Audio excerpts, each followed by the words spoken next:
بسم الله الرحمن الرحيم الحمد لله رب العالمين الحمد لله الذي هدانا لهذا وما كنا لنهتدي لولا أن هدانا الله أشهد أن لا إله إلا الله وحده لا شريك له وأشهد أن محمدا عبده ورسوله اللهم صل على محمد وعلى آل محمد كما صليت على إبراهيم وعلى آل إبراهيم إنك حميد مجيد اللهم بارك على محمد وعلى آل محمد كما باركت على إبراهيم وعلى آل إبراهيم إنك حميد مجيد ورضى اللهم عن الخلفاء الراشدين والصحابة أجمعين ومن تبعهم بإحسان إلى يوم الدين أما بعد والسلام عليكم ورحمة الله وبركاته. Mes sœurs, mes frères, les louanges, les remerciements, les éloges n'appartiennent qu'à Allah.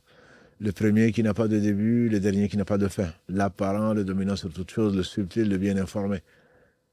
L'omnipotent, l'omniscient, le miséricordieux par essence et par excellence. Nous le louons. Nous revenons vers lui repentant, nous lui demandons protection contre les conséquences de nos péchés et les tendances de l'âme. Celui qui Allah guide, nul ne saurait l'égarer. Celui qui est privé de sa guidée, nul ne saurait lui montrer le droit chemin. J'atteste donc qu'il est le seul digne d'adoration. J'atteste de la véracité, de l'exemplarité, de la prophétie de Muhammad ibn Abdillah. Qu'Allah bénisse ce prophète, ses nobles compagnons, sa famille et tous ceux qui les auront suivis dans le droit chemin et nous fassent l'honneur d'en faire partie. Bienvenue donc dans ce cercle de l'appel qui fait partie des jardins du paradis, comme l'a dit le prophète sallallahu alayhi wa sallam d'après Anas ibn Malik, quand vous passez par les jardins du paradis, asseyez-y. Restez assis dans ce jardin et profitez-en. En effet, qu'est-ce que ce bas monde et ce qu'il contient? Sinon, un séjour très temporaire. Le prophète alayhi wa sallam, il a dit, ce bas monde, c'est comme, je ne suis qu'un cavalier qui se repose un tout petit peu sous l'ombre d'un arbre et qui continue sa voie ou qui continue sa route. En effet, nous allons dans une direction unique, que dis-je, un sens unique, qui est donc ce bas monde vers l'au-delà. Ce bas monde et tout ce qui contient ne représente pas pour Allah, pas plus que le poids de l'aile des moustiques. Et donc ce Seigneur subhanahu wa ta'ala nous a créés et nous a ordonné son adoration, ce pourquoi il nous a créés. Et il fait miséricorde à qui veut. Quand il aime, il guide vers la foi.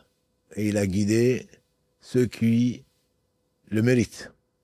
Et il a laissé dans l'égarement celui qui, dans sa justice, le mérite également. Contrairement à ce que l'on peut penser, Allah est juste.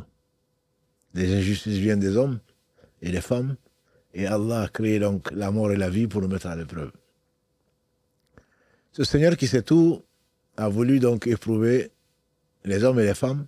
Et les plus éprouvés, ce sont les prophètes, alayhim salam. Et ensuite, les gens de plus en plus proches d'eux. Je pense notamment aux compagnons qui ont accompagné les différents prophètes. Jésus jusqu'à Adam, alayhi salam, surtout jusqu'à Noé, le premier messager. Les compagnons de Muhammad sallallahu alayhi wa sallam ont souffert avec lui, mais certainement pas souffert comme lui. On a vu après, avec les ennemis extérieurs, les ennemis intérieurs, les hypocrites, c'était notre dernier épisode. Qu'est-ce qu'ils n'ont pas fait contre eux-mêmes en réalité, en attaquant l'islam, en attaquant le prophète sallallahu alayhi wa sallam, mais jusque dans son honneur.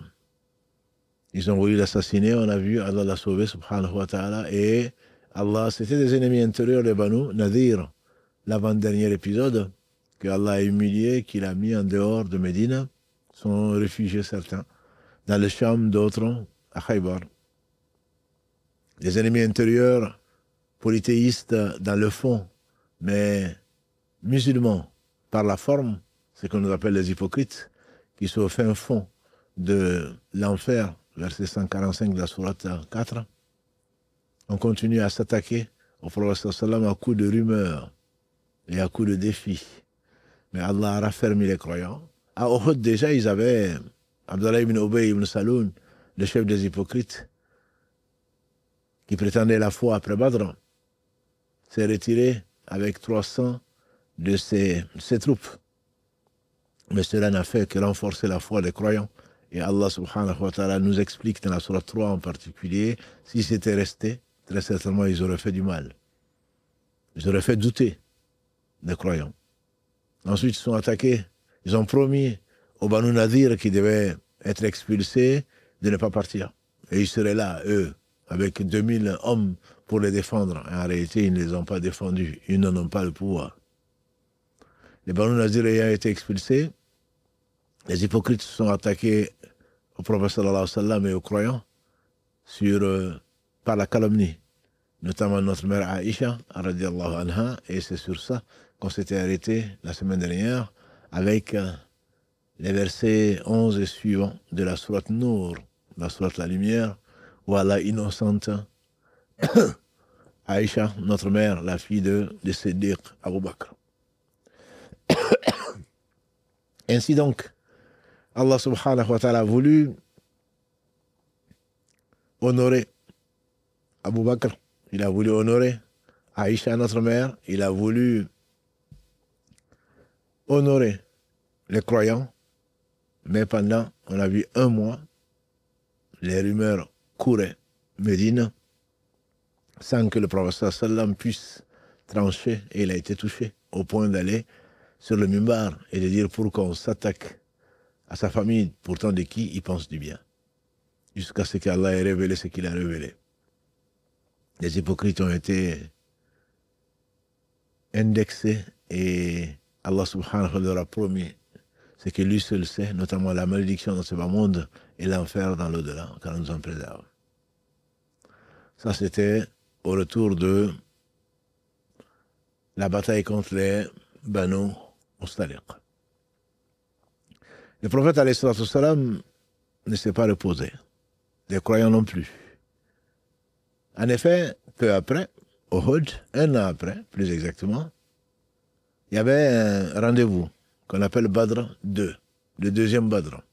À Badr, Allah a humilié les polythéistes. À Uhud,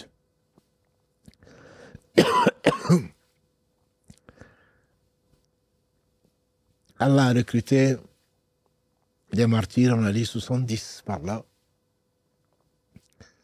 On dit que chez les polythéistes, il y a eu 26 morts. En réalité, à Badr, les 70 polythéistes morts et 26 chez les musulmans, ce qui fait une centaine. C'est énorme. Comme l'a dit Allah subhanahu wa ta'ala dans la sourate 5, verset 32, celui qui reprend l'âme, qui tue un homme sans raison, c'est comme s'il avait tué l'humanité entière. Donc, 1 mort, c'est énorme. 100 morts, que dis-je? Mais en réalité, il y a eu des massacres. Il y a eu des massacres. Et il y en a encore aujourd'hui. Si seulement les injustes pouvaient mesurer la gravité de leurs actes. Le plus récent, comme vous le savez, c'est Abu Bakr Sissé, qui a été massacré alors qu'il était dans la mosquée vendredi dernier. Allah lui fasse miséricorde. Mais matin, midi et soir, des bombes tombent sur des innocents. Qu'Allah leur fasse miséricorde. Et qu'Allah leur donne la patience à ceux qui sont encore vivants, craignant pour leur vie, et dormant certainement très peu, et n'ayant même pas de quoi manger. Après, donc, le retour à Médine, les Banu Nazir qui ont été expulsés et les Quraysh qui ont été défaits avaient demandé, fixer un rendez-vous au prophète sallam, ce qu'on appelle Badr 2, c'est-à-dire après Badr, quand les polythéistes ont essuyé un revers et qui pensent s'être vengés à Uhud, ils ont dit Badr, Uhud pour Badr, on s'est vengé. Donc, le match, dernier match, la 3e manche serait à Badr l'année prochaine. Le prophète m'a dit rendez-vous est pris. Alors les Quraysh ont rassemblé 2000 combattants, dont 50 cavaliers. Les musulmans sont préparés à cette rencontre avec 1500 croyants et 10 cavaliers. Et ils ont été donc à Badr. Les Quraysh sont sortis de la Mecque. Et à quelques lieues de là, on dit 50 km de la Mecque, Abu Sufyan, il s'est dit, c'est pas une année, c'est peut-être une année de disette. De famine, c'est pas le meilleur moment pour combattre. Donc, je vous conseille de retourner. C'est ce qu'ils ont fait. Et les musulmans sont restés à Badr pendant 8 jours, les attendant. Et comme ils ne sont pas venus, ils sont repartis, mais avec la gloire, avoir essuyé la défaite de Uhud et avoir redonné le blason aux croyants, et en même temps, les Arabes ont compris que les musulmans n'étaient pas des peureux, ils étaient courageux, on le savait déjà, mais là, à ce point, certainement pas. Après avoir perdu ce qu'ils ont perdu, un an après, ils reviennent, donc regaillardis, et qu'Allah donc les récompense par le meilleur. Voilà donc les musulmans reviennent à Médine, mais c'est sans compter avec l'animosité et avec les astuces et les plans de Satan sur lui, ce qu'il mérite. Les Banu Nadir, notamment, les rescapés, ils sont tous partis, ceux qui ont été du côté de Khaybar, dont Huyayl ibn Akhtab, qui était un des chefs des Banu Nadir, a contacté les Quraysh. Il a contacté les Quraysh, il a contacté les Ghatafan. Les Ghatafan, c'est cette grande tribu qui ambitionnait ou qui avait une vue sur les palmeraies et sur les richesses de Médine. Les Quraysh, donc ça c'était pour une raison financière. Mais pour les Quraysh, c'était pour une raison politique. Mohammed sallallahu alayhi wa sallam les a humiliés et ils n'ont pas pu le vaincre à Uhud, donc ils voulaient une revanche. Badr 2, ils n'étaient pas prêts. Donc là, ils étaient prêts à en découdre avec lui, et peut-être pour la dernière fois. Les Banu Nadir, dont donc, le chef qui s'était réfugié, et lui et certains autres, à Khaybar, a contacté les Quraysh en leur disant, vous savez, nous pouvons faire une coalition, d'où le nom des Ahzab, les coalisés ou les fédérés, donc pour terminer avec les musulmans qui sont à Médine. Ils leur ont dit, nous sommes prêts à vous aider. Et d'ailleurs, on va contacter les Ghatafan, que vous connaissez, qui sont nombreux, qui n'attendent que ça.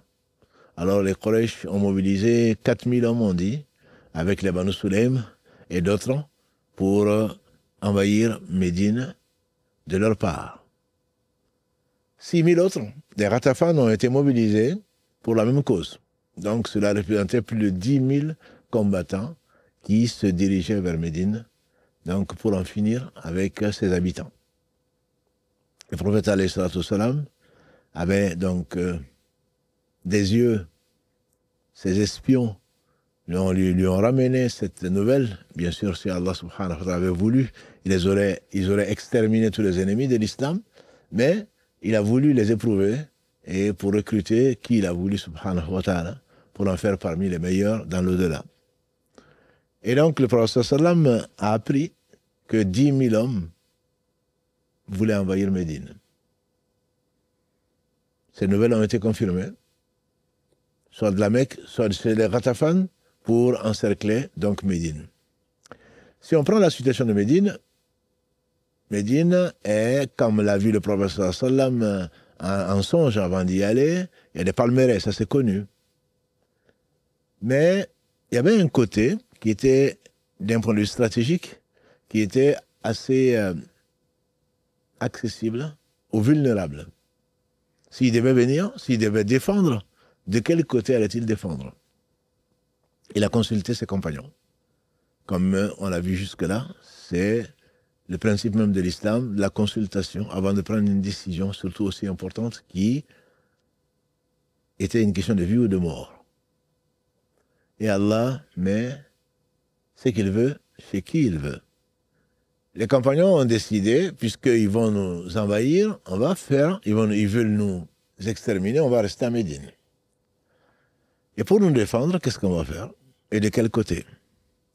D'un point de vue stratégique, donc, les monts de Médine étaient assez proches du côté sud et assez rapprochés pour que des chevaux ou des hommes ne cherchent pas à attaquer Médine de ce côté-là. Cela paraissait une évidence pour les gens doués de raison.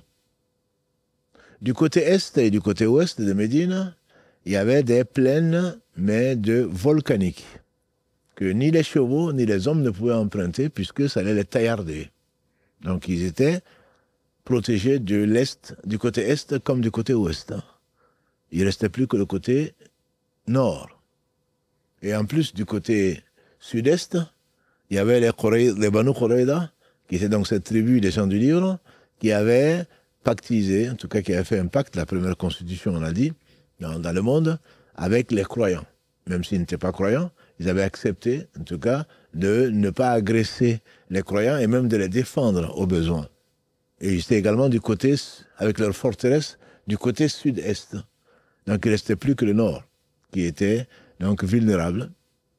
Et qu'est-ce qu'on va faire? On va se mettre en rang contre les 10 000? Non, certainement pas. Ce n'est pas raisonnable. Et c'est là qu'Allah a inspiré Salman le Farisi, Salman le Perse, qui est une très belle histoire, qui était mage, fils de mage, et qui était promis à être un mage, serviteur du feu. Et grâce à Allah subhanahu wa ta'ala, il a recherché au point d'être... Il a recherché la vérité au point d'avoir été esclave et vendu esclave jusqu'à Médine, jusqu'à l'arrivée du prophète sallallahu alayhi wa sallam. Et on se rappelle que Salman le Farisi était cet homme. Quand il a entendu parler du prophète sallallahu alayhi wa sallam, il a été vérifié ce qu'il avait entendu, si c'était vraiment lui le prophète. On dit que le premier jour, quand il a entendu que le prophète sallallahu alayhi wa sallam était là, il a été le voir et il a amené des dates, on dira, et il dit, ça c'est une sadaqa. Une sadaqa, donc c'est un don qui est fait pour Dieu, et le prophète sallallahu alayhi wa sallam a donné ce qu'il a amené à ses compagnons. Il a dit un. Pourquoi? Parce que les prophètes ne mangent pas de sadaqa. C'est pour cela que le prophète sallallahu alayhi wa sallam, les Banu Hashim, sa famille n'accepte pas de sadaqa, il ne doit pas en manger. Il a dit donc un. Le lendemain, il a amené un autre présent, il a dit ça c'est un cadeau. Et le prophète sallallahu alayhi wa sallam a appelé ses compagnons et dit venez manger avec moi. Il a dit deux. Un prophète accepte des cadeaux, mais pas de sadaqa. Et le troisième jour, il est revenu et il a été derrière le prophète sallallahu alayhi wa sallam qui, par l'inspiration bien sûr divine, savait ce qu'il cherchait. Donc d'un geste, il a fait descendre son habit et Salman le Farisi pour qu'il puisse voir le sceau de la prophétie, donc qui était comme un œuf, une chair molle entre ces deux omoplates. Il a dit 3. Donc là, il a dit, j'atteste que tu es le seul, que tu es le prophète du seul digne d'adoration, c'est-à-dire Allah subhanahu wa ta'ala. Il est là, il avait la preuve concrète, 3 preuves plutôt pour dire que c'était bien le prophète d'Allah sallallahu alayhi wa sallam. Salman le Farisi a donné une idée. Il dit, ya Rasulallah, vois-tu, chez nous les Perses, quand on nous assiège, nous on creuse une tranchée. C'est pour cela que l'un des noms des coalisés, c'est Al-Khandaq, c'est-à-dire le fossé ou la tranchée. Donc qu'ils ont creusé du côté nord de Médine pour protéger la ville et ses habitants. Le prophète sallam a proposé l'idée, donc c'était une idée qui a été acceptée de façon unanime. Effectivement, c'est une bonne idée que les Arabes ne connaissent pas. Et en effet, ils n'ont eu que très peu de temps pour creuser la tranchée. Et donc, on dit que la veille, quand ils ont fini de creuser la tranchée, les coalisés étaient déjà là. Les 10 000 donc, combattants qui sont venus de la Mecque, les Ratafan, pour envahir Médine. Ils ont été très surpris. Eux et leurs animaux et leurs cavaliers donc, ne pouvaient plus passer parce que la tranchée était là. Mais l'histoire n'a pas été aussi simple que ça. En quelques jours, il fallait creuser une tranchée et de 10 à 40 coudées. 10 à 40 coudées. Donc, si la coudée d'un homme moyen aujourd'hui, et on aura 60 coudées, Inch'Allah, au paradis, si la coudée moyenne est de 30 cm, par exemple, donc ça ferait 300, donc 3 mètres jusqu'à donc 40 coudées, ce qui ferait donc 12 mètres. De 3 à 12 mètres, donc valait selon les endroits pour faire une tranchée. D'ailleurs, c'était un point qu'on pouvait espérer voir encore aujourd'hui. Malheureusement ou heureusement, alhamdoulilah, ça n'a pas été conservé, mais depuis l'année dernière, par exemple, les gens qui vont à Médine peuvent voir l'endroit, même s'il n'y a pas de tranchée, l'endroit où ceci s'était passé. Ça fait partie aujourd'hui des points à visiter. En tout cas, que les pèlerins venant de la Mecque ou allant à la Mecque vont visiter. même si on espère qu'ils ne vont pas prendre un peu de poussière ou un peu de pierre, comme les gens malheureusement ont tendance à adorer, autre que Allah subhanahu wa ta'ala, y compris les pèlerins qui veulent se frotter ou frotter des habits contre la Kaaba pour avoir la baraka. Ce n'est pas du tout quelque chose de permis, et malheureusement les gens reviennent avec ça, et pensant que ça peut leur faire du bien ou du mal, et pourtant, ou leur protéger contre le mal, pourtant c'est ce pourquoi Allah a envoyé son messager sallallahu alayhi wa sallam pour détruire toute idole en pratique et également dans les cœurs. Ne s'accrocher qu'à Allah, n'espérer que d'Allah, n'aimer autre que Allah, que par Allah et pour Allah. Donc, ne placer son espoir que en Allah, ne craindre que Allah. Et donc, c'est ça le message des prophètes, et notamment le meilleur d'entre eux, et le sceau de la prophétie Muhammad sallallahu alayhi wa sallam. Voilà donc le contexte. Mais en le creusant, ils ont sécurisé les femmes et les enfants. Les hommes étaient au front. Ils ont sécurisé les femmes et les enfants dans les forteresses des Banu Haritha. Et donc là au moins, les gens qui étaient au front étaient rassurés et n'étaient pas préoccupés par ce qui pouvait arriver donc à leurs femmes et à leurs enfants au cas où il y aurait une défection, ou au cas où il y aurait une attaque frontale qui aurait permis aux coalisés de rentrer. Au moins les femmes et les enfants étaient à l'abri. Ne travaillant pas, n'ayant pas grand-chose, étant tous au front, ils avaient faim, très faim même. Et ils creusaient tout en ayant faim. Ils creusaient donc le fossé, et le professeur sallam pas seulement a mis la main à la pâte, mais était plus que vaillant. Comme il le disait même, c'était l'homme le plus fort d'entre eux, certainement, le plus généreux et le plus courageux d'entre eux. Sallallahu alayhi wa sallam. Donc il portait, et on imagine que ce n'était pas des bulldozers ou des instruments que l'on voit aujourd'hui pour creuser les fossés, donc il le faisait avec des pioches, et il le remballait avec leurs mains. Donc les pierres et le reste qui était enlevé, il le faisait de leurs mains. Et on a vu le prophète sallallahu alayhi wa sallam dans la poussière en train d'encourager ses troupes, et notamment par quelques vers d'Abdallah ibn Rawaha, n'eût été Allah, comme l'a rapporté Anas ibn Malik, radiallahu anhu, n'eût été Allah, on n'aurait pas été guidé, n'eût été Allah, on serait dans l'égarement. Oh Allah, raffermis nos pas, secours-nous contre nos ennemis. Et également des vers en se rappelant, oh Allah, bénis les muhajirun et les ansar. Donc ils s'encourageaient les uns les autres, y compris le prophète sallam entamait effectivement ces vers-là qu'aiment bien les Arabes. Et d'ailleurs, c'est probablement l'origine de la fatwa, où on dit qu'un homme se mette à chanter n'est pas dans la tradition. Ce qui est dans la tradition, c'est quand même possible quand on craint, pour s'encourager et pour éviter par exemple la monotonie et pour éviter la nuit, comme par exemple on est en train de conduire ou autre chose, entamer quelques vers ou entamer quelques chants, bien sûr dont le sens est correct et qui ne va pas. Donc dans la musique, ceci est quelque chose de permis dans l'islam, y compris chez des gens responsables. Donc quel que soit l'âge, le fait de clamer quelques vers, mais sans bien entendu se laisser aller à ses passions, comme Allah l'interdit dans la sourate Luqman. Donc après les versets 4 et 5, وَمِنَ النَّاسِ مَنْ يَشْتَرِي لَهْوَ الْحَدِيثِ لِيُضِلَّ عَنْ سَبِيلِ اللَّهِ بِغَيْرِ عِلْمٍ وَيَتَّخِذَهَا هُزُوًا.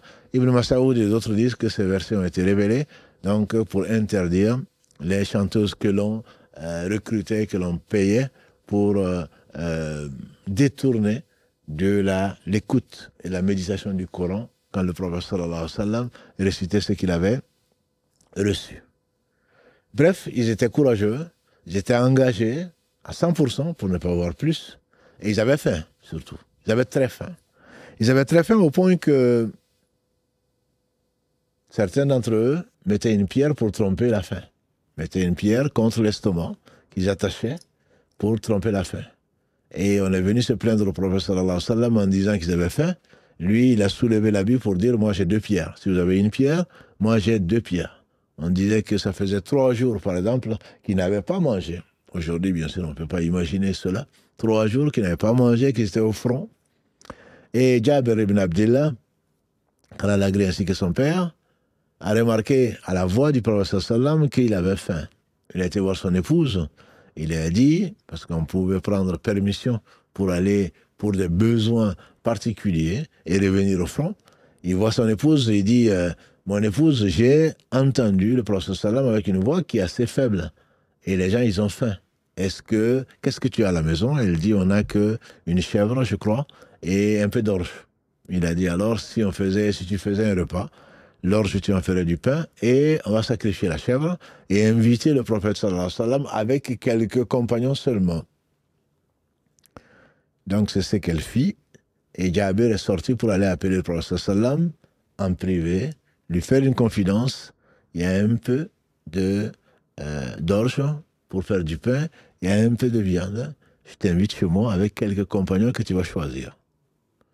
Le prophète, alayhi salatu wassalam, qui n'a été envoyé comme miséricorde pour les univers, ne pouvait pas accepter une invitation aussi singulière et partir manger alors que, au front, en laissant ses compagnons qui ont faim. Il a dit, venez avec moi, nous avons été invités. On imagine la tête de Jabir, radiallahu ta'ala, et qui s'est précipité pour annoncer ça à sa femme.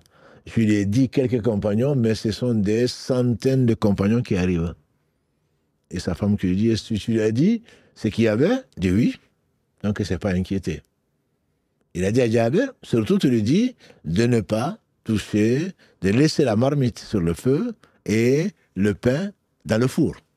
De ne pas y toucher. Et effectivement, c'est ce qu'il passa comme consigne. Et donc le prophète sallam est rentré. Il les a fait rentrer groupe par groupe. Et après avoir loué Allah subhanahu wa ta'ala, et que Allah bénisse cette nourriture-là, ils sont rentrés par groupe, ils mangeaient, et la nourriture ne diminuait pas. Mais c'est peu dire quand on connaît Allah subhanahu wa ta'ala qui fait des miracles, comme il veut. Là où il n'y avait ni dents, ni quoi que ce soit, Allah a fait ce qu'il a fait.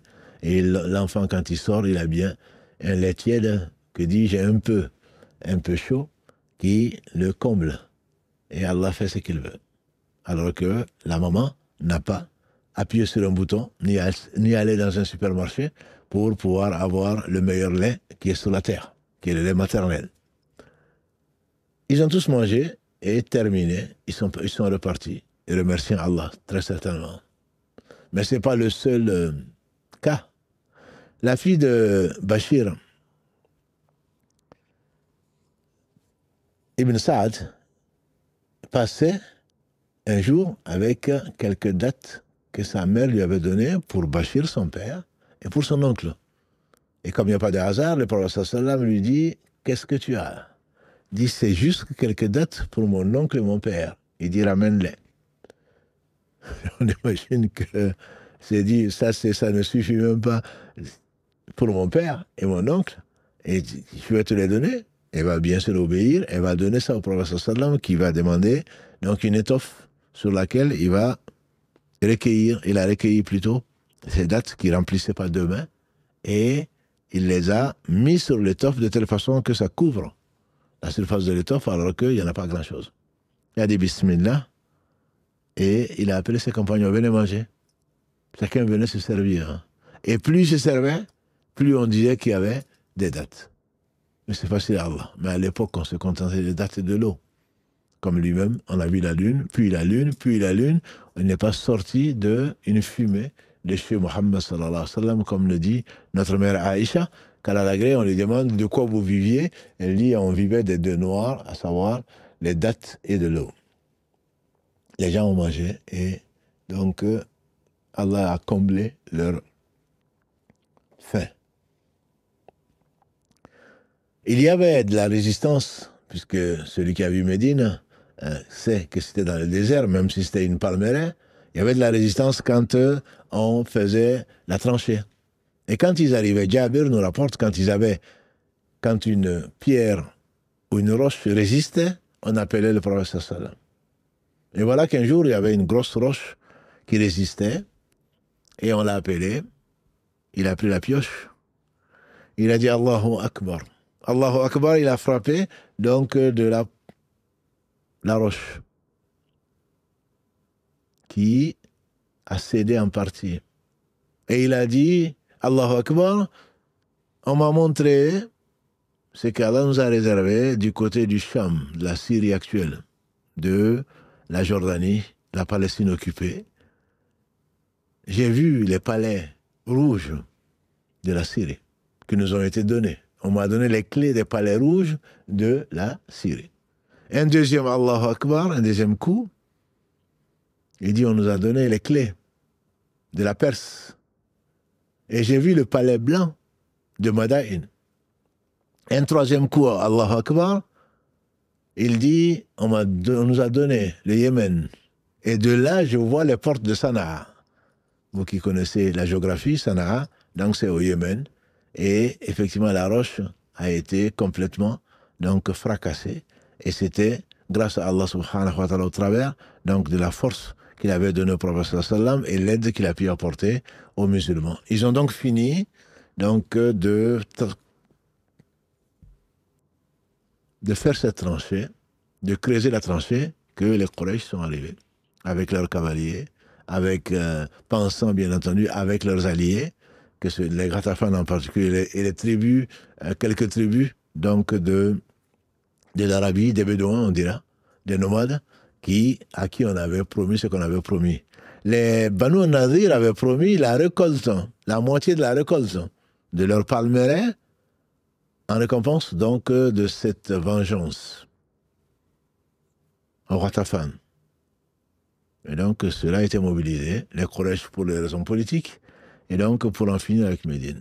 Ils ont été stoppés net devant une tranchée, je vous dis, qui peut aller jusqu'à 40 coulées. Et ça, ils s'y attendaient pas. 12 mètres. Hein. Et donc chaque fois qu'ils ont voulu descendre, chaque fois qu'un cavalier a voulu descendre, il était reçu par des flèches. Et ceci était assez dissuasif. La preuve, c'est qu'il n'y a pas eu beaucoup de morts. On dit que chez les musulmans, il y en a eu 6 martyrs et il y en a eu 10 du côté de tués, du côté des Quraysh. Et ceci a duré pendant 1 mois. Un siège hermétique. Rien ne passait. Devant, il y avait les coalisés. Derrière, il y avait les femmes et les enfants qui étaient protégés. Et donc, ce siège a été dur, très dur. Et le prophète sallam, qu'est-ce qu'il va faire? Il a voulu négocier en tant que chef de guerre et surtout en tant que père de la nation. Et par pitié pour les Médinois, ses frères, Muhajiroun et les Ansar, il a voulu négocier avec les Ghatafan, connaissant bien sûr pourquoi ils étaient là. Ils étaient là pour uniquement avoir des dates, pour des bienfaits, entre guillemets, matériels. Ce qui les intéressait, ce n'était pas vraiment la conquête, ce qui les intéressait, c'était les biens matériels. Donc il a fait parvenir le message qu'il voulait négocier. Une délégation de Ghatafan est venue et il leur a proposé donc le tiers de la récolte de Médine s'il se désolidarisait donc des coalisés. Ils ont dit non, plutôt la moitié. Il a dit non, le tiers seulement. Mais avant, ils ont fini par accepter le tiers des récoltes. Puisqu'on leur avait promis la moitié des récoltes, donc les Banu Nadir, là le prophète leur promet au moins le tiers des récoltes de Médine. Ils vont l'accepter, mais le prophète va voir ses compagnons en disant voilà ce que j'ai négocié pour vous.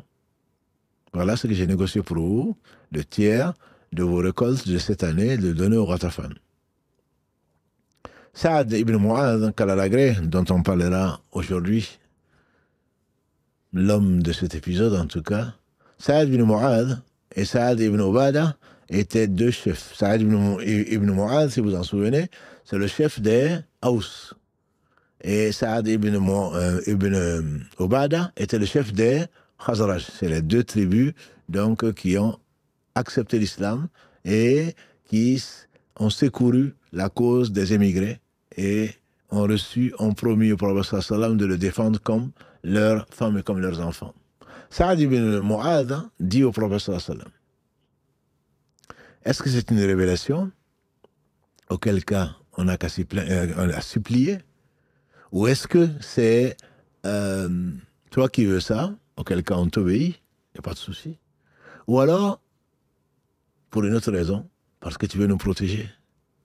Il dit effectivement, les Arabes se sont réunis contre vous. Donc tous les Arabes sont réunis contre vous, j'ai voulu desserrer l'étau pour vous. En effet, Allah le qualifie de compatissant.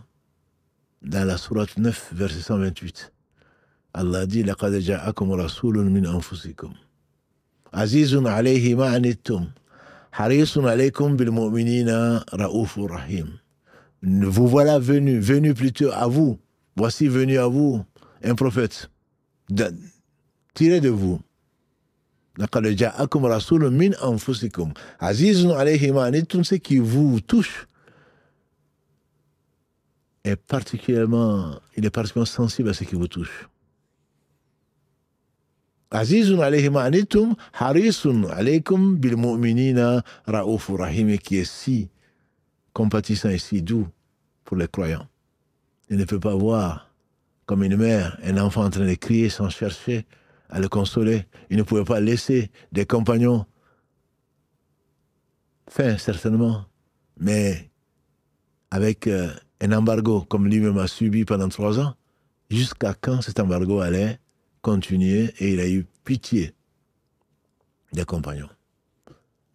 Alors, Saad ibn Mu'adh, dit-on, ou Saad ibn Ubada, l'un des deux, lui a dit à Rasulallah sallallahu alayhi wa sallam, si c'est pour nous, c'est pas la peine. C'est Ghatafan, en réalité, avant, quand on était polythéiste, déjà, c'est Ghatafan, il ne pouvait avoir nos dates qu'à condition qu'on les invite. Ou qu'on leur en offre. Mais ils n'auront rien de cela si ce n'est nos épées. N'aie pas pitié de nous. Ils n'auront rien que nos épées. Le prophète sallallahu dit, alors si c'est ainsi, je ne signe pas le contrat, entre guillemets. Et donc les Ghatafan n'ont pas pu profiter de ce tiers des récoltes de Médine, parce que les Haus et les Khazraj, c'était des hommes. Je vous assure, c'était des hommes. Nous, pour un oui, pour un non, on aurait certainement signé, même toute la récolte, même la récolte de 10 ans, pourvu qu'on nous laisse tranquille. Ils ont dit, ils n'auront que nos épées. Alors, le prophète a prié à Allah de secourir les coalisés. Il a prié à Allah subhanahu wa ta'ala de leur venir en aide.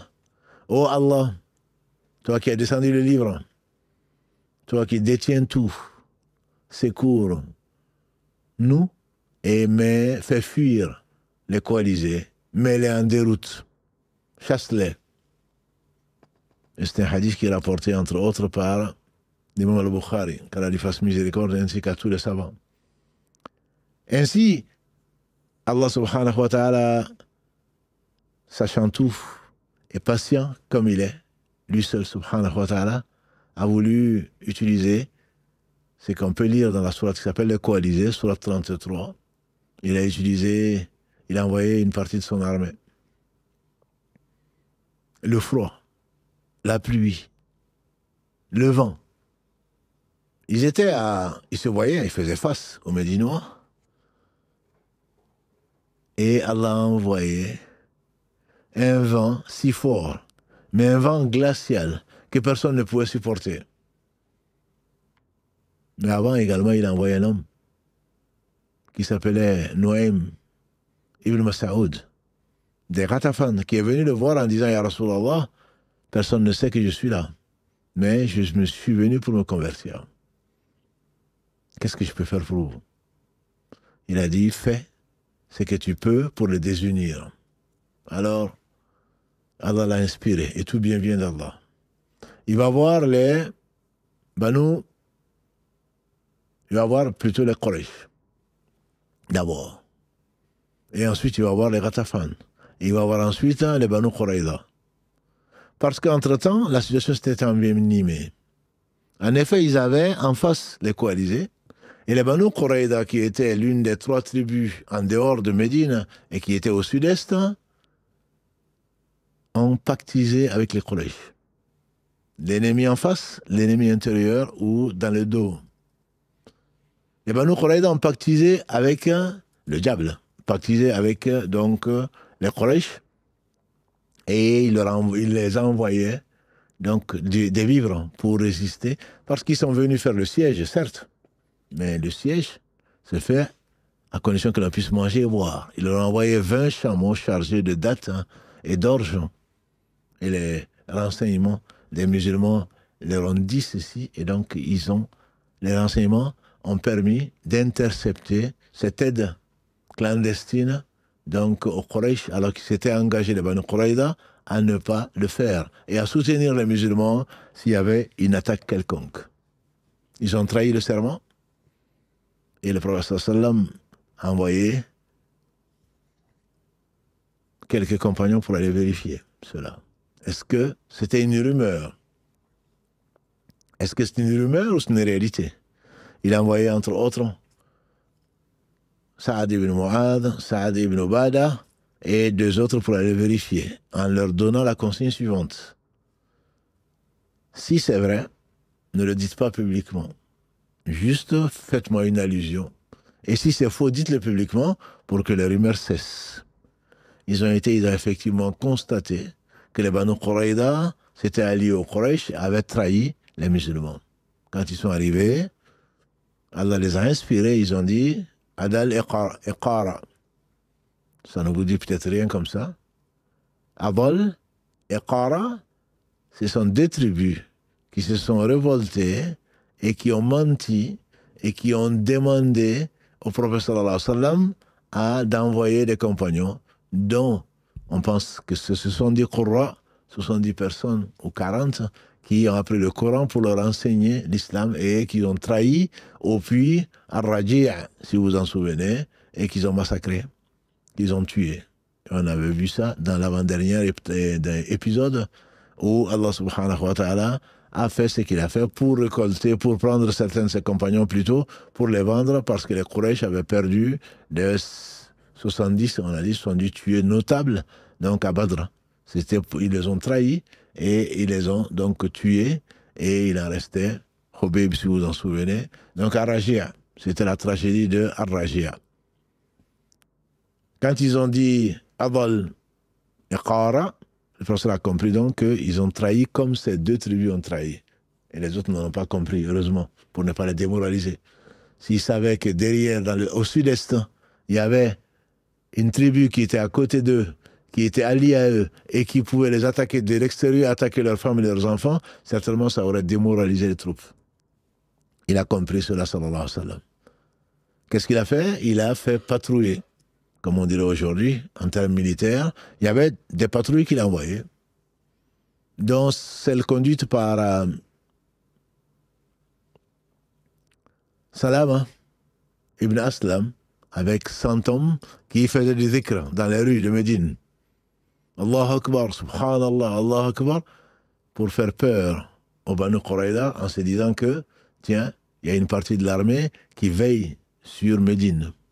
Et une autre qui était composée, on dit, de 300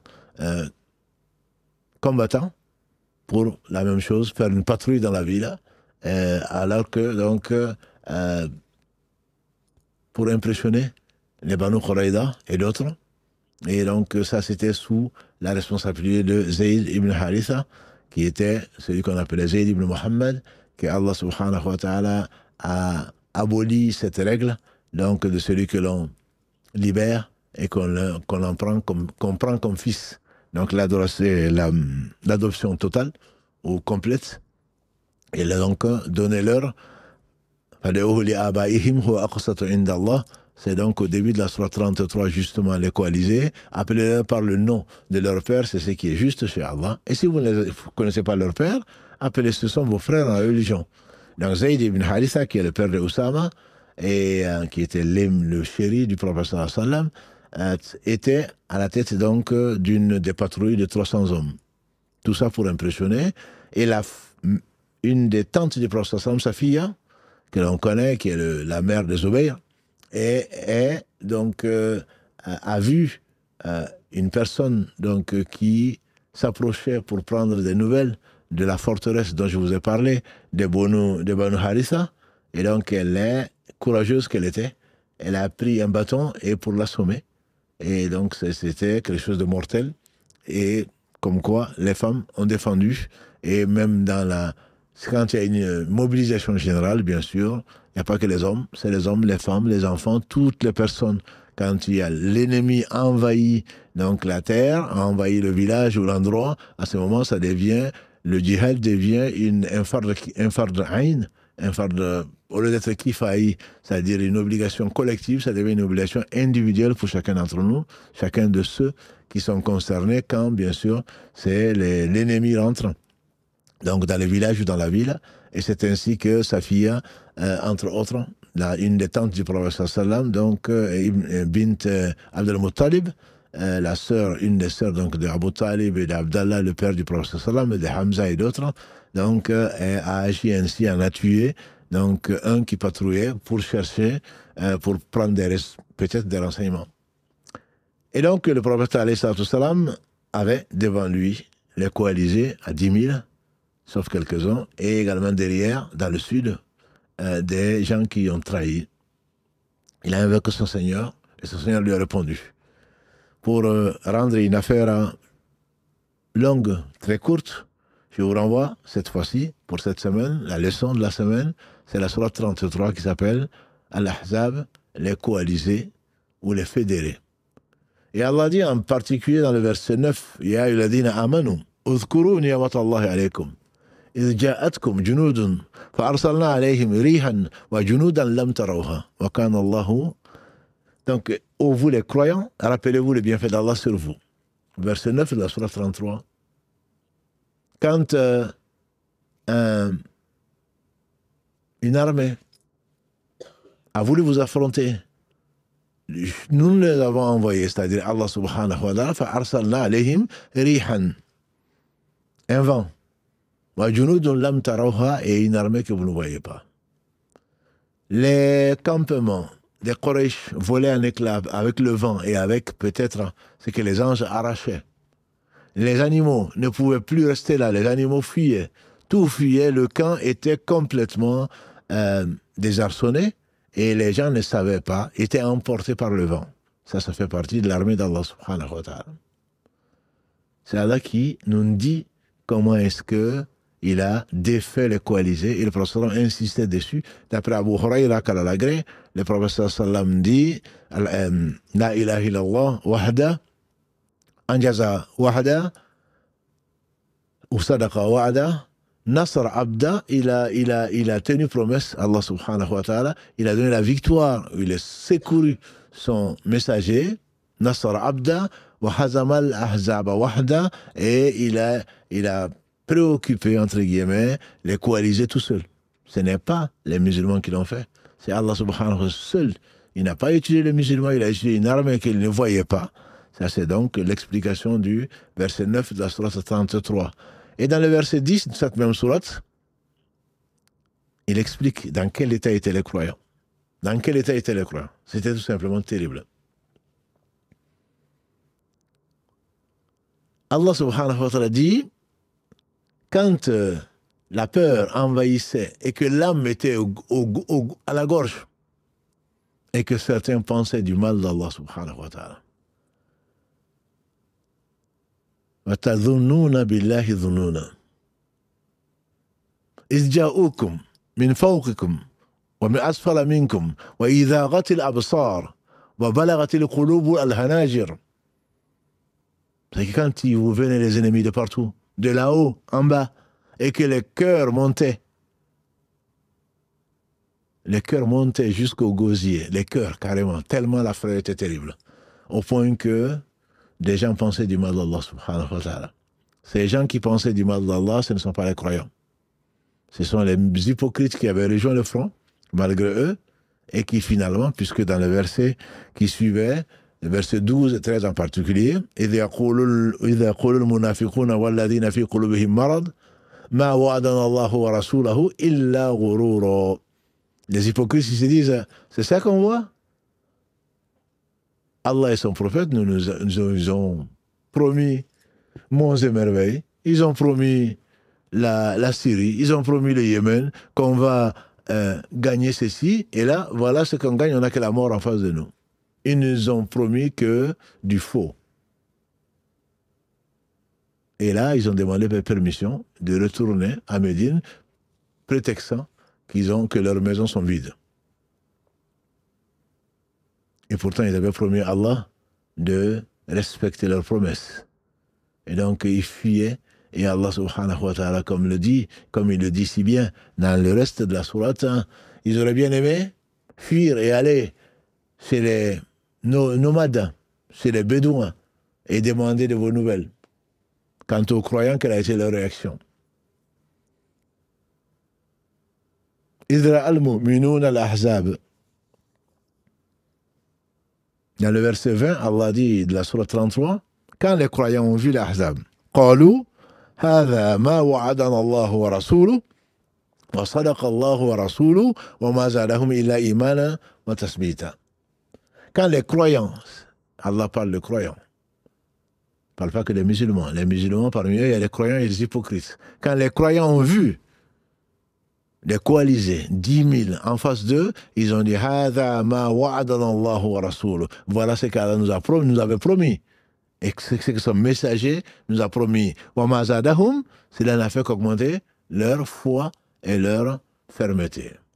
إِلَّا إِيمَانًا وَتَثْبِيتًا.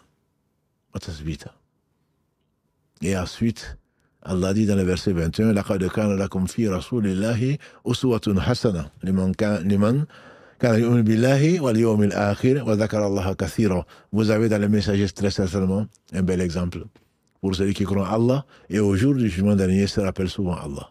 Les croyants sont restés fermes, même si certainement les cœurs sont montés jusqu'au gosier, et les yeux ont été bouleversés, et que les gens ont eu très très peur. C'est Allah qui tout seul a envoyé donc le vent, dont il n'a pas besoin, qui a envoyé certainement des anges, comme une armée que les gens ne voient pas, et donc ils ont été contraints de partir tout seul après un mois de siège.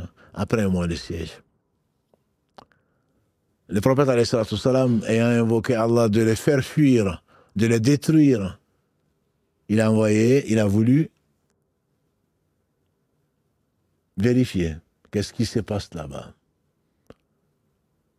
Il a dit, parmi ses compagnons, qui est-ce qui va partir, pénétrer les troupes ennemies et me ramener les informations. Et il sera avec moi au paradis. Je vous dis, c'était les compagnons du prophète sallallahu. Il n'y a pas eu beaucoup de candidats. Il n'y a pas eu beaucoup de volontaires. Hein? Parce que les gens avaient faim. Les gens avaient peur. Et il faisait froid. Comme personne ne répondait, le prophète sallallahu en a désigné un. Il s'appelait Hudayfa bin Yaman. Il dit, Hudayfa bin Yaman va me chercher des renseignements. On ne peut pas désobéir au prophète sallam. On imaginait que chacun espérait que ce ne serait pas lui, puisqu'il n'y a pas de candidat. Et pourtant, il était courageux. Alors, Allah subhanahu wa ta'ala a mis la piété dans le cœur de Hudayfa. Il s'est élevé, il est parti. Il dit, je suis arrivé, je n'avais plus froid. Dès qu'il a dit Hudayfa, je n'ai eu plus froid. Allah a enlevé la peur de son cœur. Et il est parti. Il s'est faufilé la nuit dans l'armée ennemie. Et c'était Hudayfa, il est connu, Ibn Yaman, pour être le confident du prophète sallallahu. Il connaissait les hypocrites. Il était connu également pour celui qui posait souvent des questions au prophète sallallahu pour les malheurs qui attendaient sa communauté quand les gens demandaient du bien. Hudayfa ibn Yaman, il a dit, je me suis trouvé en face d'Abu Sufyan. Vous connaissez Abu Sufyan, c'était le chef, c'était le général en chef des Quraysh. Il dit, j'ai mis une flèche à mon arc, simplement je me suis souvenu que le prophète m'a dit, va me ramener des informations et ne fais rien avant de nous retrouver. Ne fais rien avant ton retour. Il dit, j'étais en face de lui, j'étais certain de pouvoir le tuer. Mais je me suis rappelé que le prophète sallam m'a dit qu'il fallait rien faire. Et donc je suis retourné sans rien faire, alors que je pouvais le tuer, ça aurait été certainement pour celui qui réfléchit, il aurait dit une grande victoire. En réalité, non, c'est une grande perte. Parce que tu as désobéi au prophète sallam voulant bien faire. Non, mais tu ne vois pas, non, mais c'est la logique. Non, c'est pas de logique. Quand il y a un ordre du messager d'Allah sallam, il fallait donc lui obéir. N'as-tu pas vu ce qui est arrivé à Uhud en oubliant l'ordre du prophète sallam, ce qui est arrivé aux archers?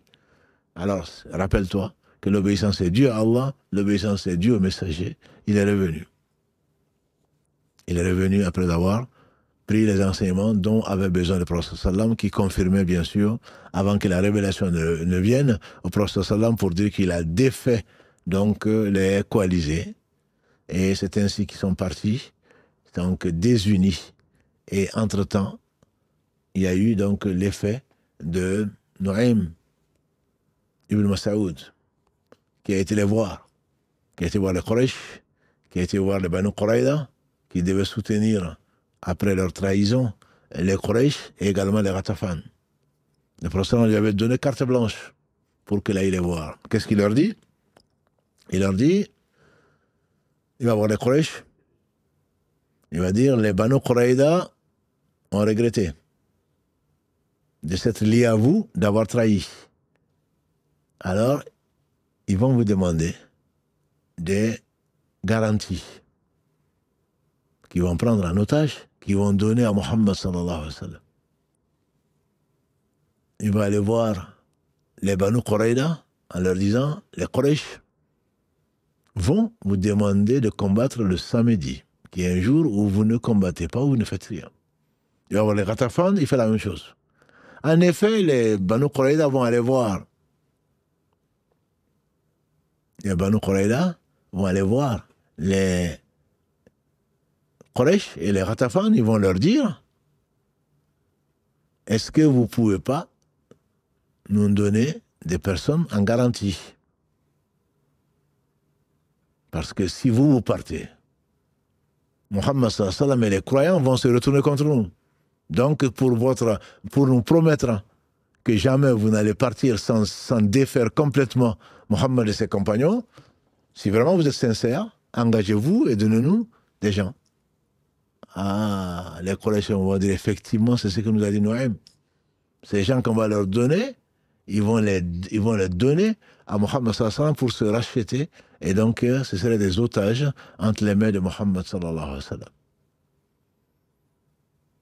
Et donc ils vont refuser de donner des otages. Ils vont aller voir, ils vont dire demain on attaque, ça fait 1 mois maintenant que nous sommes là et rien ne bouge. Donc on attaque demain. Et demain c'était quand? C'était samedi. Et ils devaient pas, les Banu Qurayda ne devaient pas combattre le samedi. Et c'est ce que Noëm lui a dit, ils vont venir vous dire de combattre samedi, justement pour ne pas vous respecter, sachant que vous n'allez pas combattre. Et effectivement, ils vont dire, mais Noëm a fait effectivement raison. Ils nous demandent de combattre le samedi, alors qu'ils savent très bien qu'on ne combat pas le samedi. C'est ainsi que la Zizanie s'est invitée dans les coalisés, et le vent a fini, et la pluie, le vent glacé, elle a fini par les décimer, et ils sont repartis sans beaucoup de chevaux certainement, les affaires volaient en éclats, et ils sont repartis, donc comme Allah le dit, subhanahu wa ta'ala, dans cette sourate 33, versets 25 et d'autres, et Allah a fait que leur rancœur et leur haine est restée en eux-mêmes, ils sont repartis sans rien du tout. C'est Allah qui les a défaits complètement. Et donc quand le prophète a constaté le résultat, l'aide d'Allah subhanahu wa ta'ala son secours, il a demandé aux troupes de revenir. Et il est rentré chez Salama, notre mère, radiallahu anha, quand il allait prendre sa douche, l'ange Gabriel est venu le voir en disant, vous avez déposé les armes? Nous les anges, non, on n'a pas déposé les armes, on va chez Banu Qurayda. Ceux qui ont trahi Allah, ils ont trahi son messager, on va. Allah, subhanahu wa ta'ala, n'a pas déposé les armes. Je vous dévance et je vais mettre dans leur cœur le ru'b, la terreur dans leur cœur. Et le prophète sallam a fait dire donc que tout ce qui était au front, qu'il aille à ce Banu Qurayza et qu'ils y fassent le Asr. Le Asr à Banu Qurayza a été donc ce qui a été le mot qui devait passer. Donc, ceux qui, revenant d'un mois de siège, ne devaient pas goûter au repos, ils devaient partir au Banu Qurayza. Donc, ils sont dirigés vers là, et c'est ce qu'on appelle également donc, l'affaire de Banu Qurayza, parce qu'ils ont divergé. Certains, voyant que le Maghreb allait arriver, ont pris l'Asr. D'autres ont dit non, le prophète a dit le Asr à Banu Qurayza.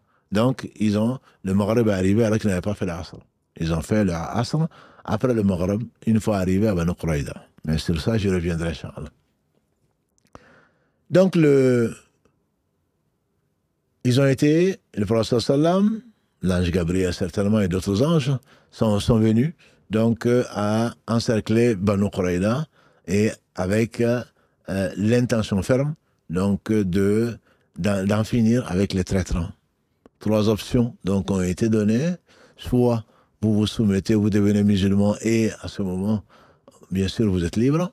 Soit vous laissez femmes et enfants derrière vous et vous combattez jusqu'à la mort. C'est à vous donc de choisir, leur a dit leur chef. Vous devenez musulman, il n'y a pas de problème. Ou alors vous devez vous protéger votre famille et vous venez combattre jusqu'à la mort. Mais sinon, vous vous rendez. Ce sont les 3 options. Et donc le siège a duré pendant 25-26 jours. Ils ont dit avant de nous rendre, envoyez-nous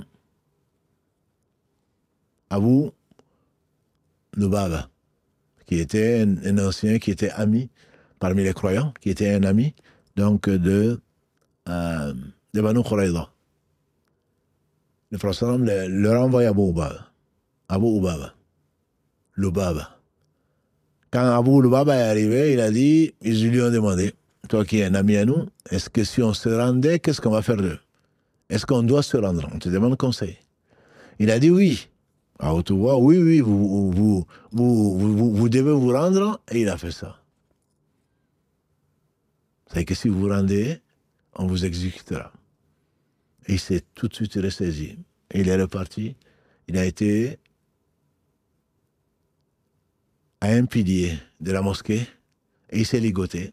Il a demandé qu'on le ligote là et que jamais il ne pourrait payer cette faute si personne n'a vu, à part les Banu Qurayza. Allah le sait qu'il a trahi, il a trahi son messager. Et donc si Allah ne lui pardonne pas, il restera attaché au pilier. Et on dit qu'il est resté comme ça pendant 6 nuits. Il n'était détaché que par sa femme. Aux heures de prière, il priait et à nouveau, on l'attachait parce qu'il avait juré par Allah que personne ne pouvait le détacher jusqu'à ce que Allah révèle. Ceci a duré 6 nuits. Et c'était, et on le verra peut-être le mercredi, c'est l'une des faveurs d'Allah subhanahu wa ta'ala sur cette communauté, parce qu'avant, ceux qui faisaient des péchés capitaux, pour montrer leur sincérité, ils devaient se donner la mort. Ils devaient se donner la mort si vraiment ils sont sincères. Et donc là, Abu Lubaba, qui a trahi Allah, qui a trahi son messager, sans le dire au messager, il sait que Allah le sait, il était croyant. Ça peut arriver à tout un chacun de se tromper, même de faire de grands péchés, ça peut arriver.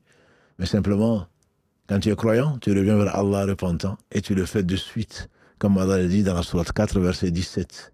La tawba est seulement pour ceux qui, quand ils ont été ignorants et agi injustement, reviennent rapidement. Et c'est à ceux-là que Allah pardonne.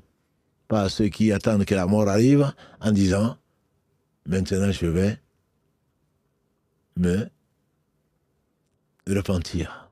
Le repentir n'est valable que si tu le fais de la façon la plus rapide possible. Et les savants disent que retarder le repentir demande un autre repentir. Parce que tu as désobéi à Allah, tu ne le fais pas rapidement, tu attends, mais après. Quand j'aurai fini ceci, je vais me repentir. Qui te dit que tu ne seras pas mort avant? Qui te dit que Allah va accepter ton repentir quand tu le feras à ce moment-là? Le repentir, il doit être immédiat. Comme c'est le cas d'Ibn Malik, radiallahu ta'ala, le fait de dire la vérité et de ne pas faire autre chose que craindre Allah subhanahu wa ta'ala qui sait tout. Abu Lubaba est l'un de ces exemples-là. Il est resté donc dans la mosquée et le siège a duré 25-26 jours. Après une capitulation. Et les Banu Quraïda, qui étaient alliés avant l'islam aux Haus, ont demandé un négociateur. Ils se rendent certes, mais à condition que ce soit Saad ibn Mu'adh qui tranche et qui propose une solution. Saad ibn Mu'adh était au front et il a été atteint par une des flèches et qu'il a sectionné, donc une veine principale de son bras. Il a été transporté après la levée du siège à la mosquée pour le soigner. Il a dit, oh mon Dieu, si tu sais qu'il va y avoir un combat entre les musulmans et les Quraysh, je suis celui de tes serviteurs qui le plus farouche à lutter contre les ennemis de l'islam. Surtout si c'est les Quraysh. Si tu sais que dans l'avenir, il y aura, comme tu sais tout, il y aura encore un combat entre les musulmans et les Quraysh, fais-moi vivre jusqu'à ce moment-là pour les combattre. On dit que la plaie s'est cicatrisée. Mais si tu sais qu'il n'y a plus de combat entre eux, alors fais-moi mourir martyr. Il est resté donc avec une plaie qui, en tout cas, ne s'est pas envenimée, ne s'est pas infectée, le temps qu'Allah sait. Et quand les Banu Quraïda, quand il a entendu que Allah l'a choisi pour trancher, il a dit, oh mon Dieu, il est temps que Saad ibn Mu'adh prenne ses responsabilités. Ne craigne le reproche de personne dans la voie d'Allah subhanahu wa ta'ala. Alors on l'a mené sur un âne, blessé sur un âne. Il a dit, est-ce que c'est que mon verdict sera respecté par vous, Banu Quraïda? Ils ont dit oui, bien sûr. C'était, on a dit, les deux tribus étaient alliées et lui était le chef des Haus. Il a dit, et les autres aussi. Le prophète a compris, bien sûr, qu'il s'agissait de lui, mais il ne peut pas dire au prophète, est-ce que tu vas m'obéir? Il dit, est-ce que ce que je vais dire sera aussi accepté par les autres? Le prophète qui a répondu, il a dit oui. Il a dit oui. Alors il a dit, voilà la sentence que je prononce sans craindre autre que Allah subhanahu wa ta'ala. Ceux qui ont trahi seront passés aux armes. Les enfants et les femmes seront faits prisonniers. Le prophète a dit, voilà le verdict. Ce verdict correspond à ce que Allah subhanahu wa ta'ala, au-dessus de 7 cieux, a décrété. Et ensuite, Saad ibn Mu'adh dit, oh Allah, maintenant que tu m'as vu, tu m'as permis de réaliser cela, s'il n'y a plus de confrontation plus tard avec les Quraysh, je te demande de me rappeler martyr et de rouvrir ma plaie. La plaie s'est réouverte le jour même, on dira, et on disait que le sang qui sortait de la plaie, de la tente où il était dans la mosquée, sortait de la tente jusque dans la mosquée. Et c'est ainsi qu'Allah subhanahu wa ta'ala, dans les heures qui ont suivi, a rappelé Saad ibn Mu'adh. Qu'Allah l'agrée. Saad ibn Mu'adh était surdoué, si on peut l'appeler ainsi. Saad ibn Mu'adh a été le chef de sa tribu à 20 ans, quand il avait 20 ans, alors que la maturité humaine arrive, comme Allah le décrit, à 40 ans à peu près. Verset 15 de la sourate Al-Ahqaf, sourate 46. Quand l'homme atteint la maturité, quand il dit « Seigneur, pardonne-moi, fais-moi miséricorde ainsi qu'à mes 2 parents, etc. » Ça, c'est dans la sourate 46, verset 15. Et à 20 ans, déjà, il était le chef de la tribu des Haus.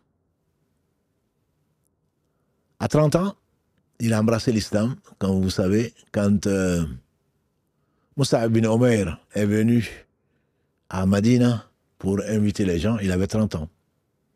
Et une fois que Allah a ouvert son cœur à l'islam, il a dit, je me désolidarise de toute personne de ma tribu.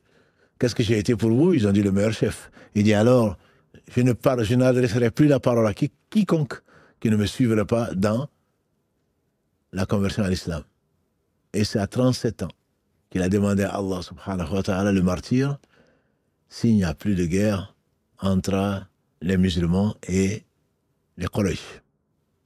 Et le prophète sallam, une fois que Allah a chassé les coalisés, il a dit dorénavant, hadith rapporté par l'imam Bukhari, dorénavant, ce ne sont plus les Quraysh qui viendront à nous, c'est nous qui irons à eux.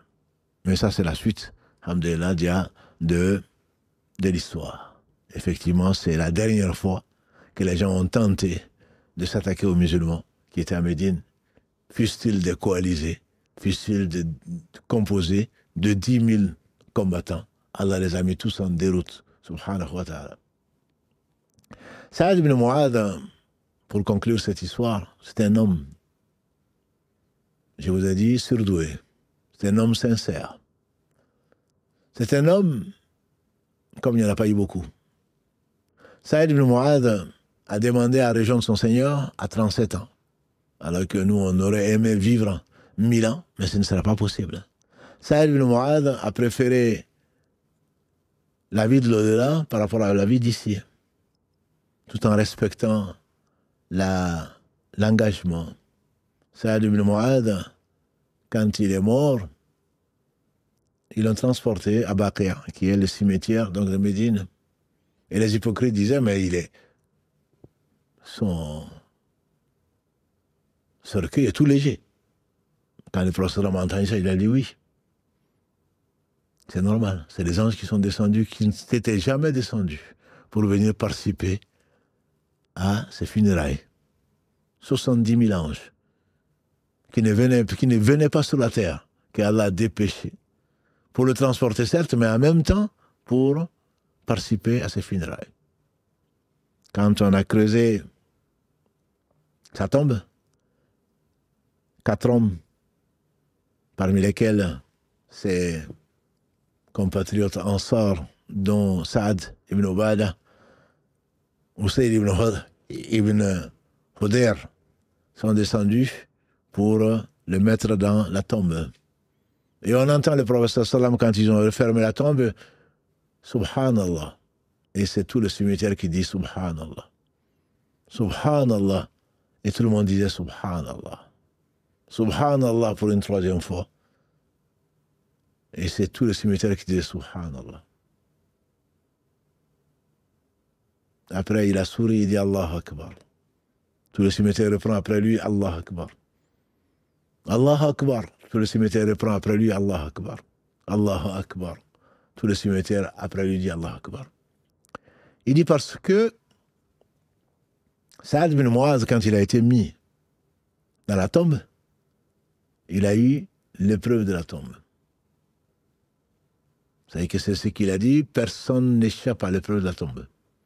On ne parle pas du châtiment de la tombe, qu'Allah en préserve, qu'Allah nous en préserve. Quand nous demandons à Allah, inna na'udhu bika min adhab jahannam, min adhab al-qabr. Ça, c'est le châtiment contre le châtiment de l'enfer, le châtiment du qabr. Il ne parle pas de celui-là. C'est l'épreuve de la tombe. Donc, quand Nakir et Munkar viendront pour te poser qui est ton Seigneur, quelle est ta religion, qu'est-ce que tu penses de cet homme, Muhammad sallallahu alayhi wa sallam. Mais quand, comme il l'a expliqué sallallahu alayhi wa sallam, quand tu es dans ta tombe, c'est la tombe qui se rétrécit, comme pour caresser tes côtes. Et ensuite, la tombe s'élargit.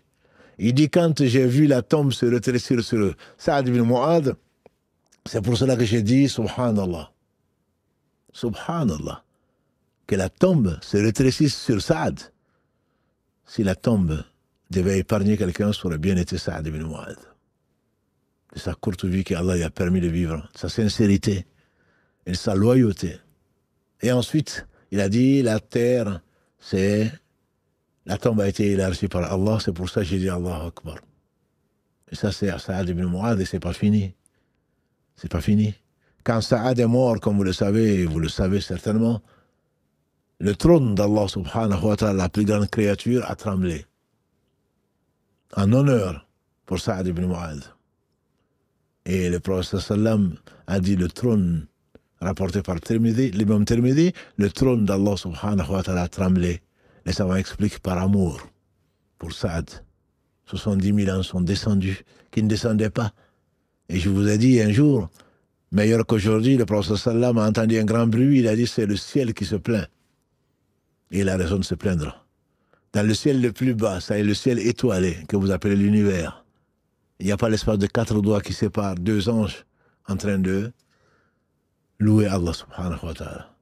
De ces anges, Allah a fait descendre 70 000 pour participer à la prière funéraire de Saad ibn Mu'adh. Les portes des cieux se sont ouvertes pour que son âme passe quand Allah l'a rappelé avant que ça ne redescende dans la tombe. Ça, c'était Saad ibn Mu'adh. Quand on voit comment des compagnons du prophète sallallahu alayhi wa sallam ont pu l'aimer, comment Allah l'a fait entourer par des hommes dont on ne peut qu'imaginer, on ne peut pas comprendre ce qu'ils portaient comme foi. Et on comprend mieux pourquoi Allah les a choisis pour accompagner les meilleurs hommes. On ne peut que les aimer en espérant que leur amour qu'Allah va nous mettre dans le cœur va nous permettre, grâce à Allah, de nous rassembler avec ceux-là. C'était vraiment des hommes. D'ailleurs, dans la sourate 33, c'est le verset 23 qui dit ça. Après qu'Allah ait dit « Laqad kana lakum fi rasulillahi uswatun hasana » vous avez dans le prophète d'Allah, dans le messager d'Allah, un beau modèle. Allah a dit dans le verset qui suit, 23, « Minal mu'minina rijalun sadaqu ma ahadullah alayh » On a dit que c'était Anas ibn Malik qui disait que c'était à propos de son oncle Anas ibn Nadr, qui a Uhud, sur qui on a relevé plus de 80 coups de lances et de flèches. Certains disent que c'est à propos de Saad ibn Mu'adh. Dans tous les cas, c'est dans cette sourate-là, 33, et ça vient après la description qu'Allah donne des hypocrites et de la situation dans laquelle Allah a placé les croyants à Uhud quand ils étaient cernés de toutes parts, d'en haut, d'en bas, de partout. Et que Allah a dit, subhanahu wa ta'ala, parmi les croyants, il y a des hommes qui ont été véridiques dans ce qu'ils ont promis à Allah. Et certains savants disent que ce verset a été révélé à propos de Saad ibn Mu'adh. En tout cas, Allah a accepté son invocation de le garder en vie s'il savait qu'il y avait une autre confrontation à venir et de le reprendre. Mais il aurait aimé, il a demandé à Allah de voir ce qu'Allah fera des Bani Quraïda qui ont trahi. Et c'est ce qu'Allah lui a fait voir, non seulement fait voir, Allah l'a choisi pour trancher entre les Bani Quraïda et le prophète sallallahu alayhi wa sallam.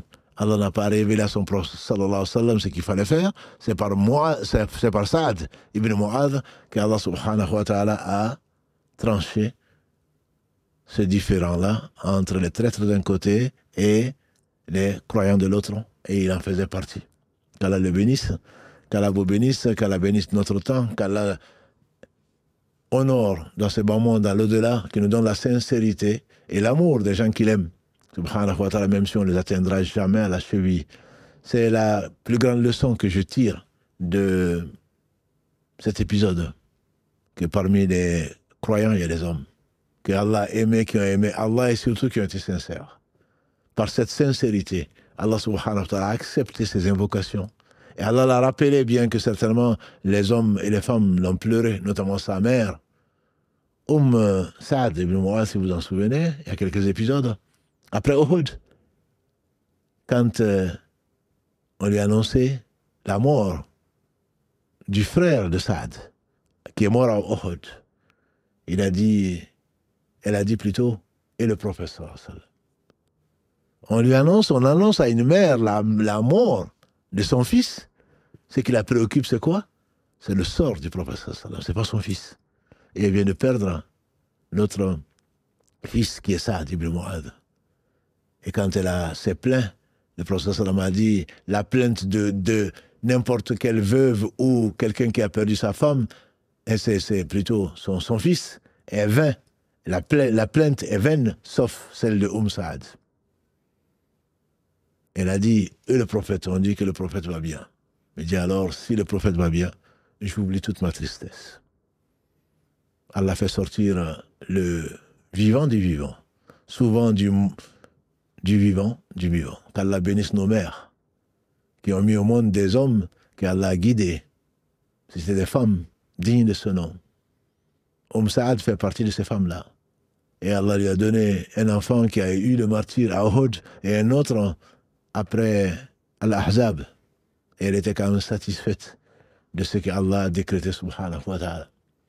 Qu'Allah la bénisse, qu'Allah bénisse ses enfants, qu'Allah bénisse les compagnons du prophète sallam, et au-dessus de tous, bien sûr, le prophète lui-même, le meilleur homme que Allah subhanahu wa ta'ala a créé sur cette terre, et certainement il sera honoré dans l'au-delà, puisqu'il sera le seul qui pourra intercéder pour les hommes afin que Allah tranche les différends. Qu'Allah bénisse donc ce prophète, sa famille, ses compagnons, tous ceux qui les auront suivis dans le droit chemin et nous fassent l'honneur d'en faire partie. سبحانك اللهم وبحمدك أشهد أن لا إله إلا أنت أستغفرك وأتوب إليك سبحان ربك رب العزة عما يصفون وسلام على المرسلين والحمد لله رب العالمين والسلام عليكم ورحمة الله وبركاته.